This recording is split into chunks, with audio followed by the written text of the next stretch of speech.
उद्धरतुं भवसागरेण पतितान् जीवान् सदा दुःखितान् दग्रेयो प्रतिमां कृपापरवश चैतन्यमूर्ति परां कैवल्याध्वनिनागदेव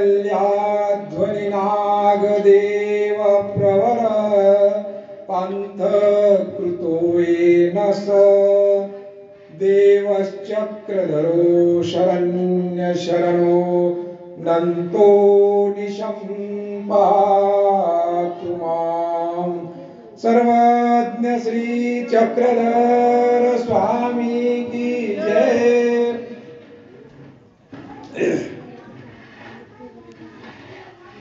परब्रह्म परमेश्वर अवतार सर्वज्ञ श्री चक्रधर प्रभू अवतार दिन महोत्सव अंडी भजन या मंगलमय प्रसंगाचं औचित्य साधून आपल्या गावामध्ये हा अवतार दिन सोहळा त्या निमित्तानं ज्ञानदान तथा अन्नदान हे दोन्ही विधी आज आपल्या गावात संपन्न होत आहेत।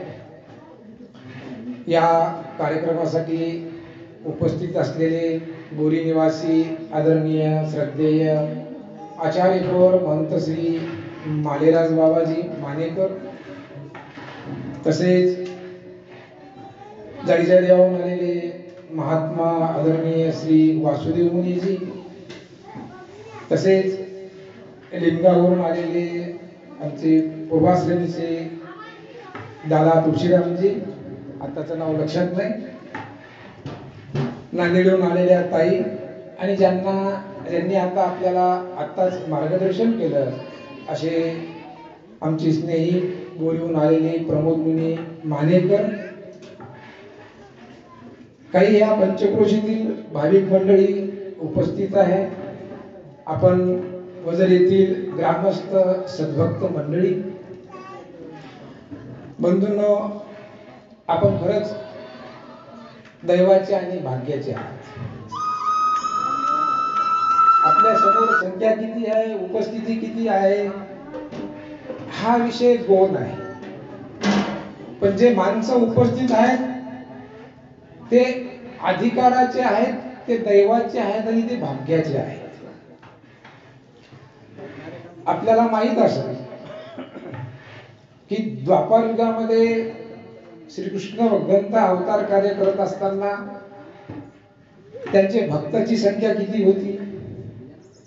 5 पांडव, त्यांचा परिवार, विदुर, बुद्धदेव, अजून थोडे होते, पण देवाच्या भक्ती न करणाऱ्याची संख्या किती होती? ती अगणित होती। म्हणजे ईश्वर अवतार स्वतः जरी अवतार कार्य करत असतात तरी सुद्धा भक्ताची संख्या ही तुलनेनं कमी असते, संख्येनं कमी असते। त्यामुळे आणि भगवंतानं पुन्हा सांगितलेलं आहे गीतेमध्ये की मनुष्यानाम सहस्रेश, म्हणजे जो केवळ ईश्वराची भक्ती करतो, ती भक्ती करणारा किंवा ज्याला जी भक्ती घडती तो हजारात एक असतो। आणि मग आता तुम्ही जेवढे आहेत ते हजारातले एक आहेत। तुमची जी थोरी आहे ही ईश्वर म्हणतात भक्ताची थोरी देवची जाणे, तुमची थोरी ही लहान नाही।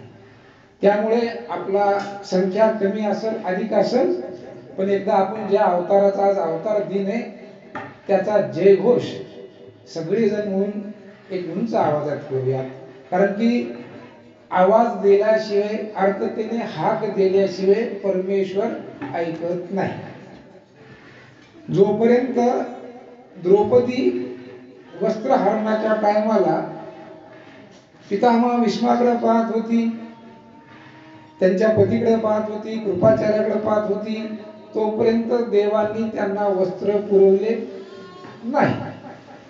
जोपर्यंत तुम्ही जीवाचे असतील तोपर्यंत जीवाकडूनच अपेक्षा। ज्यावेळेस तिने सगळ्यांची आशा सोडली आणि आता म्हणजे देवा तूच फक्त, आवाज दिला आणि देव धावून आला। तसं एकदा आज आपण सर्वज्ञ श्री स्वामी की जय। अर्ध्यांनी काही नाश्ता केला नाही होते, अर्ध्याचाच आवाज आला असो. बंधूंनो, परमेश्वर अवतार घेतात, तर परमेश्वर अवतार का घेतात असा प्रश्न तुम्हाला कधी पडला का? आपण ऐकलंय की प्रत्येक युगामध्ये परमेश्वर अवतार घेतात आणि जीव उद्धरण्याचं कार्य करत असतात. मग परमेश्वर अवतार का घेतात? आपल्याला मनुष्य जन्म का मिळाला?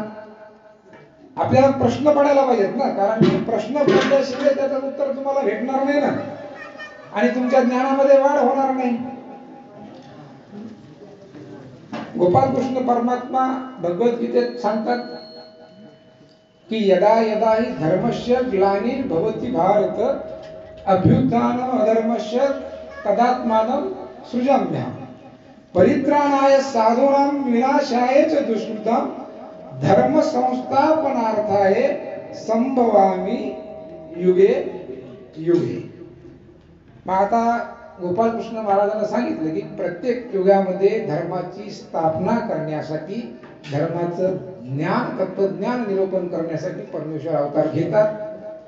सोबत सांगितलंय की सत्पुरुषांचं, साधू संतांचं रक्षण करण्यासाठी अवतार घेतात आणि अधर्म, दुर्जन लोकांचा नाश करण्यासाठी अवतार घेतात. आता द्वापार युगामध्ये ही परिस्थिती होती. तिथं युद्ध करावं लागलं देवाला, अधर्मी लोकांचा वध करावा लागला, बरोबर. मला कलियुगामध्ये सर्वज्ञ श्री चक्रधर स्वामींनी अवतार घेतला. बघा, इथला अधर्म कोणता आहे, इथला अधर्माचा नाश म्हणजे काय, याचंही तुम्हाला आकलन व्हायला पाहिजे की नाही. आपल्याला हे श्लोक माहिती आहेत गीतेतले. बघा, सर्वज्ञ श्री चक्रधर स्वामींनी अवतार घेतला त्यावेळेचा अधर्म हा मनुष्याच्या अंतःकरणामध्ये, मनुष्याच्या विचारामधला अधर्म आहे आणि तो नाश करण्यासाठी भगवंतांनी हा अवतार घेतलेला आहे. आता तुमच्या अंतःकरणामध्ये अधर्म कोणता आहे? काम, क्रोध, लोभ, हे तुमच्या याच्यातले अधर्म आहे. याचा नाश कोण करणार? परमेश्वर स्वतः येऊन करतात, नाही तर परमेश्वरानं जे तत्वज्ञान निरूपण केलेले आहे त्या तत्वज्ञानाच्या आचरणाने तो तुमचा जो अधर्म आहे त्या अधर्माचा नाश होत असतो. पण त्यासाठी तुम्हाला परमेश्वराचं ज्ञान आत्मसात करणं गरजेचं आहे.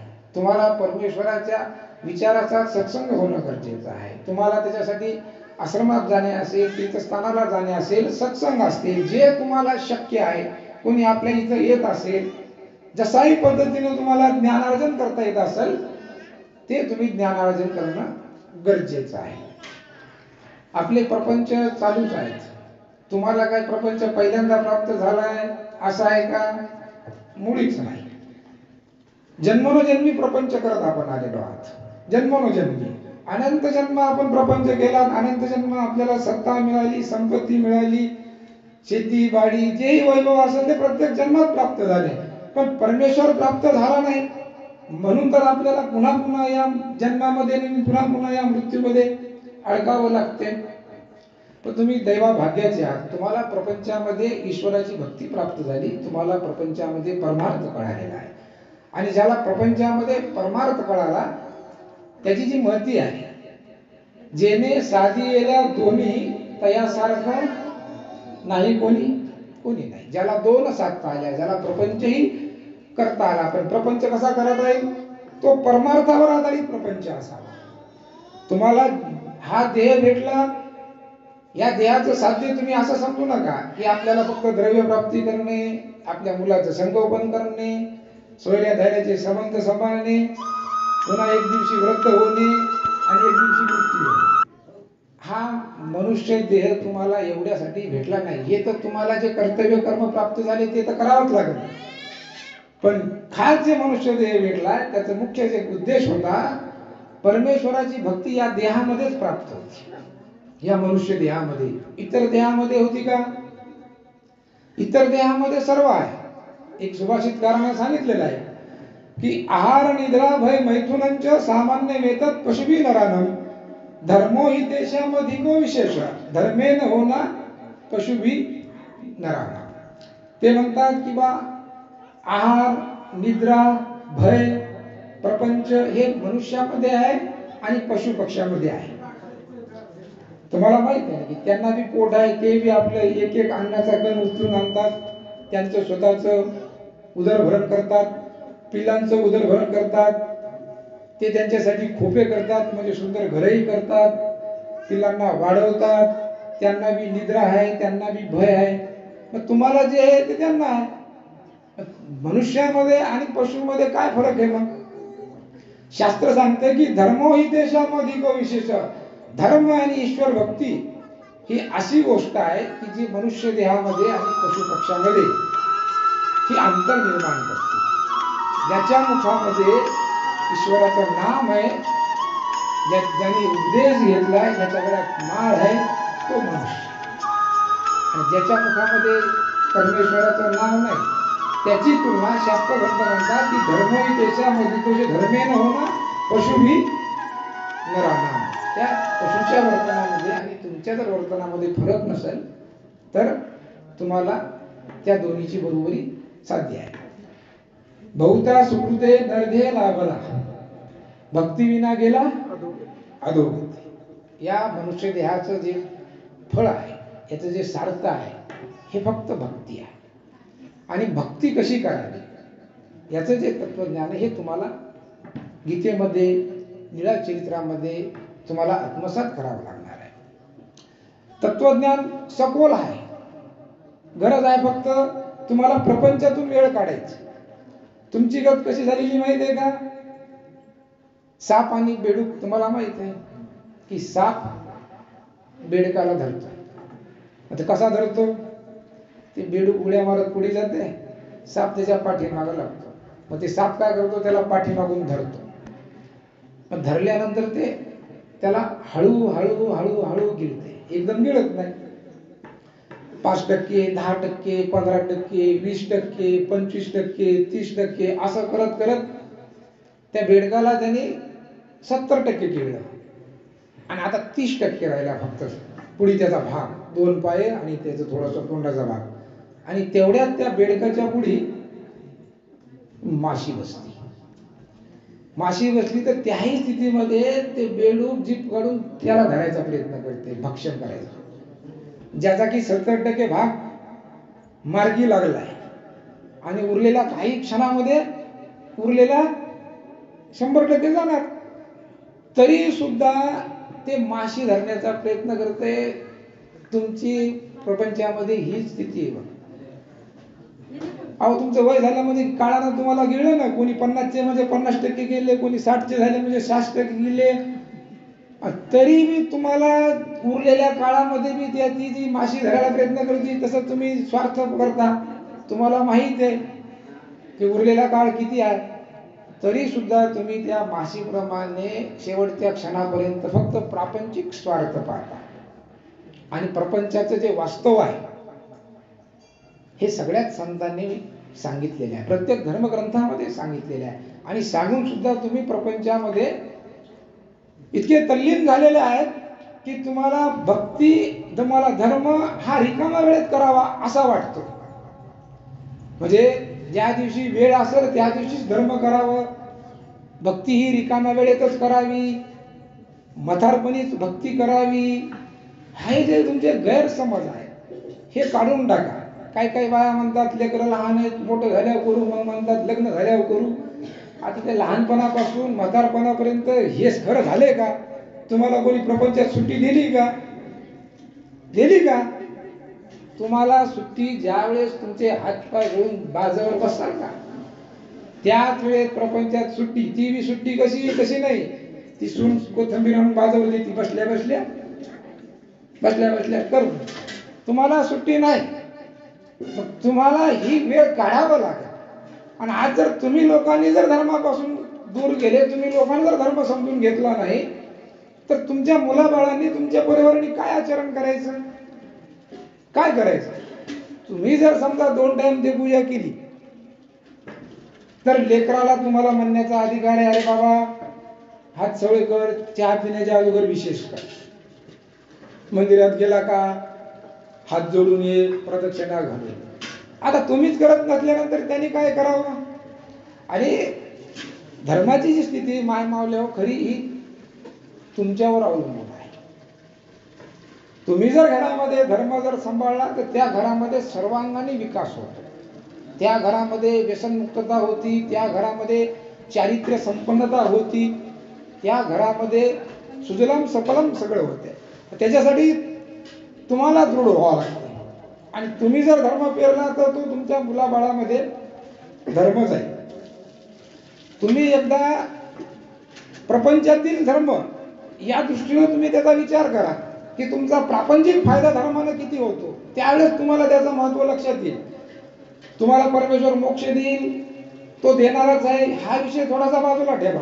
पण तुमचं प्रापंचिक हित तुम्ही जर धर्म सांभाळला तर किती होतंय या दृष्टीने तुम्ही त्याचं आकलन करायला पाहिजे. तुम्हाला वाटते का तुमचे मुलं बाळ व्यसनेच्या अधीन जावा? वाटते का? मग ते व्यसनेच्या अधीन जाऊ नये यासाठी तुम्हाला आधार धर्माचा घ्यावा लागेल की नाही? मग त्यासाठी तुम्हाला धर्म पाहिजेत की नाही? तुम्हाला वाटते का की मुलगा हा स्वैराचारी असावा, तो चारित्र्य संपन्न नसावा, असं तुम्हाला वाटतंय का? मग तो तुम्ही कसा घडवणार? तुमच्याकडे काय साधन आहे? मग तुम्हाला तो धर्माच्या माध्यमातून घडावा लागेल, साधू संतांच्या माध्यमातून घडावा लागेल, ईश्वराच्या भक्तीच्या माध्यमातून घडवावं लागेल. तुम्हाला वाटतंय का त्यांनी तुमची सेवा करू नये, माता पित्याची सेवा करू नये, वडीलधाऱ्याचा मान ठेवू नये, असं हे सगळे फायदे प्रापंचिक तुम्हाला कुठून प्राप्त होणार आहेत? हे सगळे प्रापंचिक फायदे